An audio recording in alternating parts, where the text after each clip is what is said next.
এনামুলকে 14 দিনের হোম আইসোলেশনের অনুমতি দিল সিবিআই। 24 নভেম্বর ফের তলব করা হলো এনামুলকে। বিস্তারিত জানবো আমাদের প্রতিনিধি বিক্রমের সঙ্গে কথা বলে। বিক্রম, জানতে চাইবো তোমার কাছ থেকে, এখনো তো কোভিড পরীক্ষার রিপোর্ট আসেনি বোধহয়?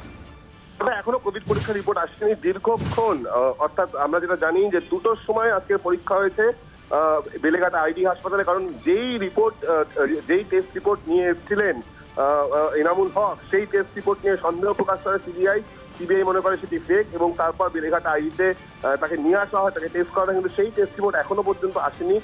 এখনো পর্যন্ত কিন্তু সিবিআই যে এন্টায়ার টিম, সেই টিম বেলেঘাটা আইডি হসপিটালের বাইরে রয়েছেন এবং এনামুল হক রয়েছেন। এবং অবশেষে যেহেতু সন্দেহ হয়ে যাচ্ছে আর এরপর তাকে রাখা যায় না, যেহেতু একটা অর্ডার আছে, কোর্টের অর্ডার আছে যে 8 ঘন্টা পরে কোর্ট প্রোডাকশন করতে হতো, সেই জায়গায় দাঁড়িয়ে কিন্তু ইলিগাল ডিটেনশন হয়ে যাওয়ার একটা সম্ভাবনা থাকে।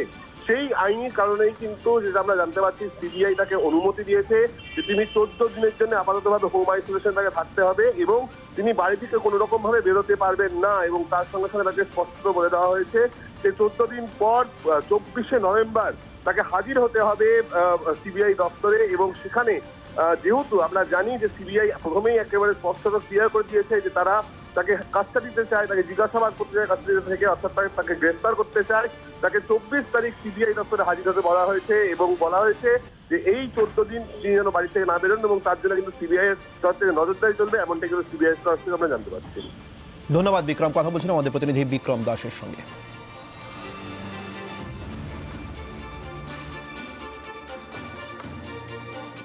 প্যাংগংয়ে অ্যাডভান্টেজ ভারত, প্রবল চাপ নয়াদিল্লির বিশ্বমঞ্চে কোণঠাসা বেইজিং। এলএসি নিয়ে অষ্টম সীমান্ত বৈঠকে সাফল্য, সিরিয়ার পর্যায়ের আলোচনা, লাদাখে সেনা সরানোর ইঙ্গিত চীনে। আপনাদেরকে আরও একবার জানিয়ে রাখি এই মুহূর্তে অন্যতম গুরুত্বপূর্ণ খবর, প্যাংগংয়ে অ্যাডভান্টেজ ভারত, প্রবল চাপ নয়াদিল্লির বিশ্বমঞ্চে কোণঠাসা বেইজিং।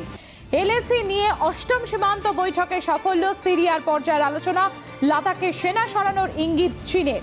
আপনাদেরকে আরো একবার জানিয়ে রাখি, বিশ্বমঞ্চে কোণঠাসা বেজিং।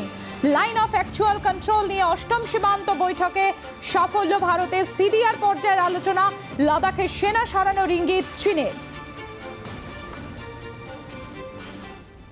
চোখ রাখবো পরের খবরে। অস্ট্রেলিয়া সফরে ভারতীয় দলের রদবদল, প্রথম টেস্টের পরেই দেশে ফিরবেন বিরাট কোহলি। পিতৃত্বকালীন ছুটি নিয়ে দেশে ফিরবেন বিরাট। টেস্ট দলে জায়গা পেলেন রোহিত শর্মা, কাঁধের চোটের জন্য ছিটকে গেলেন বরুণ চক্রবর্তী। অস্ট্রেলিয়া সফরে ভারতীয় দলে বেশ কিছু রদবদল, প্রথম টেস্টের পরেই দেশে ফিরবেন বিরাট কোহলি। পিতৃত্বকালীন ছুটি নিয়ে দেশে ফিরবেন বিরাট। টেস্ট দলে জায়গা পেলেন রোহিত শর্মা, কাঁধের চোটের জন্য ছিটকে গেলেন বরুণ চক্রবর্তী।